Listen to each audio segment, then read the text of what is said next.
Victoire de l'équipe de France, les amis. Victoire de l'équipe de France au tir au but face au Portugal, la famille. Franchement, on va revenir sur ce match à froid. Ça a été un match très compliqué des deux côtés. On a eu de grosses occasions de part et d'autre. C'est vrai que la France aurait pu tuer ce match, notamment avec les entrées de Dembélé qui ont été vraiment accessibles. Barcola aussi qui a fait une bonne rentrée. Grosse déception, c'était le dernier Euro de Cristiano Ronaldo, la famille.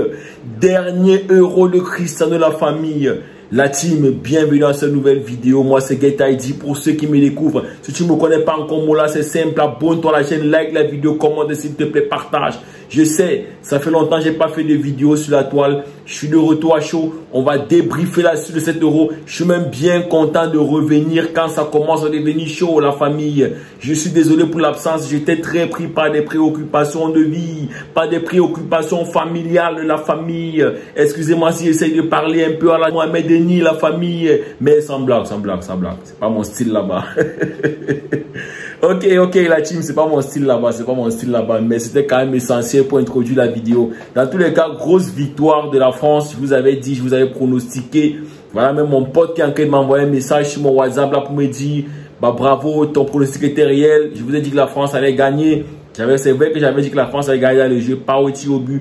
Grosse déception de la part des Portugais. Franchement, Cristiano Ronaldo a été transparent dans ce match. Mais après, c'est normal. Qu'est-ce que vous voulez que Cristiano Ronaldo fait à 40 ans, 39, 38 ans, je sais même plus. Mais il est déjà vieux, la team. C'était son dernier Euro, la famille. Ça fait vraiment mal quand tu vois que le grand joueur du charisme de Cristiano Ronaldo sort de cette manière de l'Euro, la famille.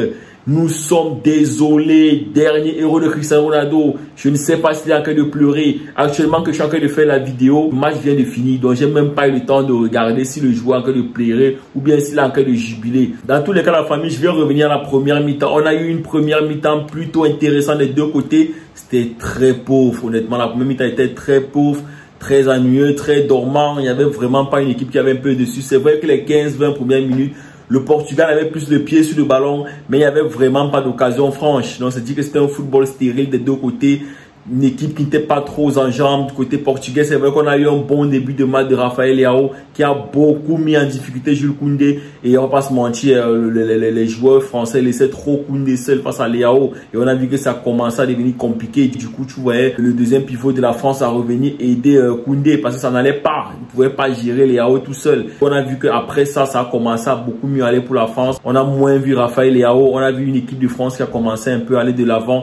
Et bon, ça n'a pas été trop flamboyant. La première mi-temps était vraiment timide des deux côtés.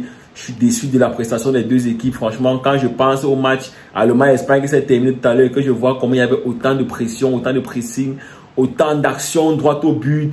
Quand tu vois un match comme le Portugal et la France, tu vois où ça dort, les gars. Pas de grosses occasions. C'est vrai qu'il y a eu des grosses occasions. Il y a eu des faits de jeu. On va pas cracher dessus. Il y a des grosses situations, mais quand je pense aux situations, quand tu vois le rythme, l'intensité du match qu'il y avait entre l'Espagne et l'Allemagne, et tu vois l'intensité entre la France et le Portugal, tu ne peux qu'être déçu, les gars. On parle quand même de quoi là? On parle de France-Portugal, la team. On parle de France-Portugal, mais c'est pas normal qu'un match de quart de finale de l'Euro France-Portugal soit aussi totalement timide. On dirait que les gars aiment un peu de marquer les buts. Regardez l'action de Vitinha. Regardez l'action de Vitinha qui veut remettre à Cristiano Ronaldo. Regardez l'action par exemple de Dembélé. Franchement, ce match était ennuyeux. En deuxième mi-temps, on a vu peut-être un bon début de deuxième mi-temps, surtout du côté portugais. On a vu que les Portugais étaient en train d'asphyxier les Français. Ils ont commencé à beaucoup plus attaquer. Ils ont commencé à prendre beaucoup plus d'avantages. On a vu que ça devenait très compliqué pour la France.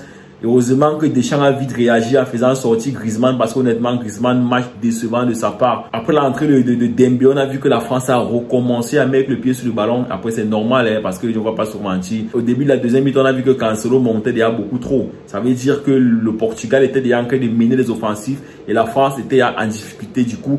Cancelo pouvait se permettre de faire des tapines, de monter, de beaucoup attaquer et tout. Mais heureusement, Dembélé est venu calmer les choses. L'entrée de Dembélé a fait en sorte que le Portugal se remanie. Le Portugal se redéfinit. Et on a vu forcément la sortie de Cancelo que moi, je ne comprends vraiment pas. Si j'étais coach, franchement, tu vois vraiment pas pourquoi on a fait sortir Cancelo. Parce qu'il avait un impact très fort dans le jeu. Il ne se laissait pas faire. Il proposait beaucoup plus. On se rend compte qu'après tout ça, on le fait sortir pour faire entrer Semedo. Les gars, Semedo. Semedo, c'est quelqu'un qui est déjà foutu, les gars. Semedo, c'est plus le Semedo du Barça. Même au Barça, il n'était même pas d'abord trop fort. Je ne sais même pas là où il joue actuellement. Mais Nelson Semedo, c'est pas du niveau actuel. C'est-à-dire que, bon, c'est vrai qu'il a géré, hein, c'est un très bon joueur, on va pas cracher dessus. Il a fait une très bonne rentrée, même d'ailleurs, on va pas se mentir. Hein, l'entrée de Nelson Semedo était intéressante. Mais dans l'ensemble, moi, je suis vraiment déçu du coaching portugais. Bruno Fernandes qui est sorti après, Bernardo Silva qui est resté. Franchement, il y a beaucoup de choix que je n'ai pas trop apprécié côté portugais. Ça a peut-être coûté cher, on va pas se mentir. C'est vrai qu'ils ont fait un penalty raté par Cristiano Ronaldo prolongation. Ils ont passé le tour précédent à l'arracher. Mais c'est dommage, on a eu une équipe de France très solide. Même comme le Portugal, je pense que c'était beaucoup plus percutant, était beaucoup plus fort que la France dans le football, dans le jeu. On a vu, franchement, ce match m'était ennuyeux d'agir, les gars. Ce match m'ennuyait. Je regardais le match, vraiment, j'étais... Deuxième mi-temps, j'ai cru que ça allait commencer à chauffer. Quand Dembélé entre ça a commencé à beaucoup secouer, là, la France a commencé à avoir des grosses occasions, des grosses situations. Je pense notamment aussi à la situation de Kolo Muani en première mi-temps. Franchement, Kolo Muani. Je ne sais pas si c'est le face-à-face que tu avais raté contre Emiliano Martinez en Coupe du Monde en finale, là. La dernière occasion qui devait donner la Coupe du Monde à la France. Mola. Je ne sais pas si se rend compte que, à cause de lui, la France a perdu une Coupe du Monde. C'est une occasion que face à face, il me loupe le ballon là. Voilà encore la même situation aujourd'hui. Kolo Muani, ballon facile, frérot. Mets ta frappe propre dedans, frérot. Mets ta frappe propre dedans. C'est quoi cette frappe croisée de mail qui passe le défenseur? On va dire que le défenseur a dévié. Mais non, il était tellement bien placé pour planter le ballon au fond, les gars. Franchement, Kolo Muani va falloir qu'il se gère. C'est pas satisfaisant ce qu'il a encore de proposer.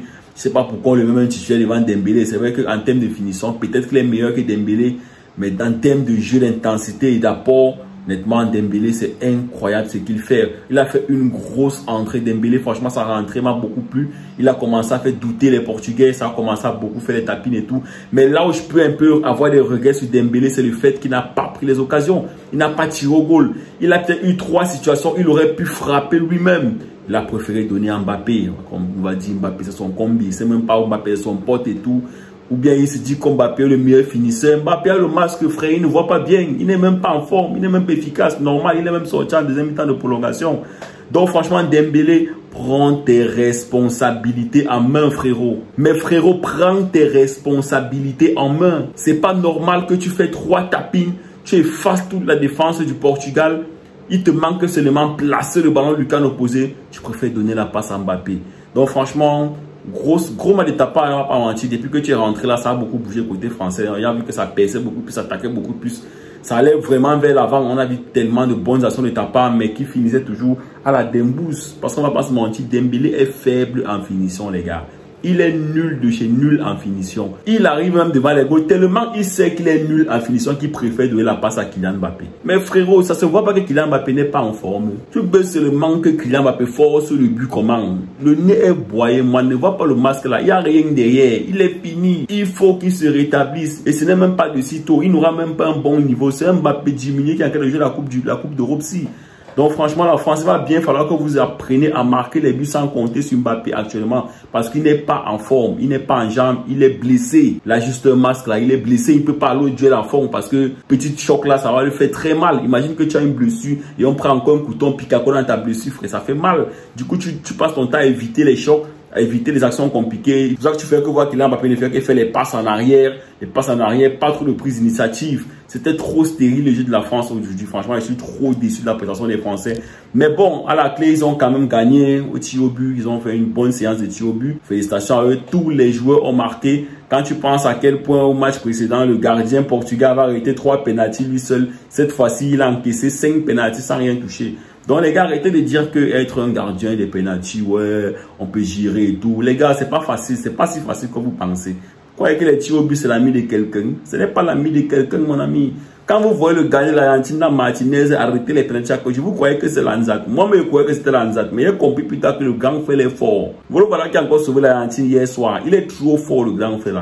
Ce n'est pas le quartier. Mon petit, tu es bon. Dans tous les cas, la team, après la deuxième mi-temps qui a été quand même un peu plus élevée parce qu'on voyait des équipes qui voulaient aller chercher la victoire. Le Portugal a beaucoup joué les débuts de deuxième mi-temps. Mais après, la France a repris le pied sur le ballon. Ils ont essayé de dominer. Peut-être trop nul ce match. En prolongation, on a vu un jeu encore plus merdique. Quelle prolongation de merde, les gars. Franchement, quelle prolongation de merde, la famille. Vous voulez que je parle encore comme Mohamed Denis ou quoi?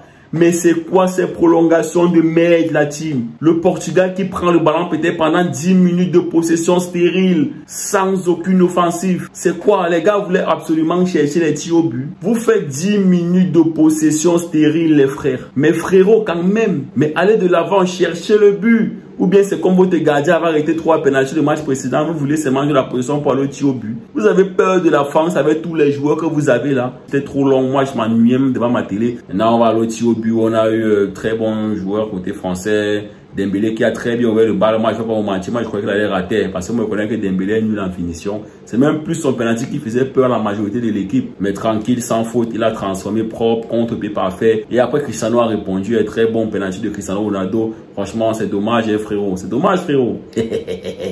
Ouais, j'ai là parce que je suis fier quand t'es éliminé, moi là. Je vais pas vous cacher, les gars. Je suis pas fan de Cristiano Ronaldo. C'est vrai que c'est un très grand joueur. Franchement, respect à lui. Respect à tout ce qu'il a fait dans le football. Mais je suis pas fan de Cristiano Ronaldo. Qu'est-ce que vous voulez? Je suis bien content qu'il sorte. C'est vrai que ça fait mal son dernier Euro, quart de finale de l'Euro. Mais frérot, ça va, il va falloir que vous gérez. Vous avez une grosse équipe, vous devez aller plus loin. Vous devez même taper la France. Avec l'effectif que vous avez là, vous pouviez facilement taper la France. Donc, c'est à dire que je ne sais pas si le coach gère bien son équipe parce que l'effectif là, franchement, c'est une grosse effectif. Et les voilà qui sont sortis en quart de finale. Dites-moi ce que vous avez pensé seulement dans l'espace des commentaires. Essayez de me proposer des thématiques de vidéos. On va souvent en discuter. Demain, il y a un match Angleterre qui va se jouer. Je compte bien faire un débrief après le match. Mais franchement, bravo à la France. On va dire bravo, hein. Comme c'était un petit coup de chance, tir au but et tout. On sait que là-bas, c'est un peu comme le TSC. On ne sait pas forcément qui va gagner. C'est ceux qui ont un peu beaucoup plus de mental. C'est les joueurs qui ont plus de mental, vous voyez, parce que je ne vais pas vous mentir. Quand je pense à Joao Félix, je suis vraiment déçu pour lui parce que il ne fait que s'enfoncer, frérot. Joao Félix ne fait que s'enfoncer. Il a commencé le rôle titulaire. Deuxième match, il est déjà sur le banc. Il rentre que les fins de match. Voilà, il donne une occasion de se racheter. Il peut mettre le penalty à côté. Si même sur le gardien, on dit que tu as cadré avant que le gardien arrête, tu peux mettre à côté. Quand tu penses que c'est un joueur que le Barça veut encore reprêter, et on sait que le Barça actuellement a besoin de jouer en confiance. Franchement, on n'a pas besoin de ça. Hein. On n'a pas besoin de Joao Félix. Moi, je suis pas trop... Moi, il m'a trop fait rêver pour rien. Donc, moi, je veux plus de Joao Félix à Barcelone. Je suis fatigué. Il a prouvé que c'est un joueur d'intermittent. Il a prouvé que c'est un joueur qui n'a pas de mental, il n'a pas d'état d'âme, il n'a pas d'esprit. Il est trop orgueilleux, il n'est pas trop... Je sais pas. Il a une arrogance là que je comprends pas. Pourtant, il n'a encore rien prouvé dans le football. Donc, franchement, Joao Félix, désolé pour toi, frérot. Big up, courage à toi, frérot, ça va aller. Bernardo Silva, pas mal pour ton match, intéressant. Bruno Fernandes, c'était moyen. Cristiano Ronaldo, c'était nul à chier. Mais bon, on peut pas t'en vouloir. Tu as quand même presque 40 piges. Voilà la famille. Merci d'avoir regardé cette vidéo jusqu'à la fin de ça. Portez-vous besoin à lui pour une prochaine vidéo. Ciao. Peace.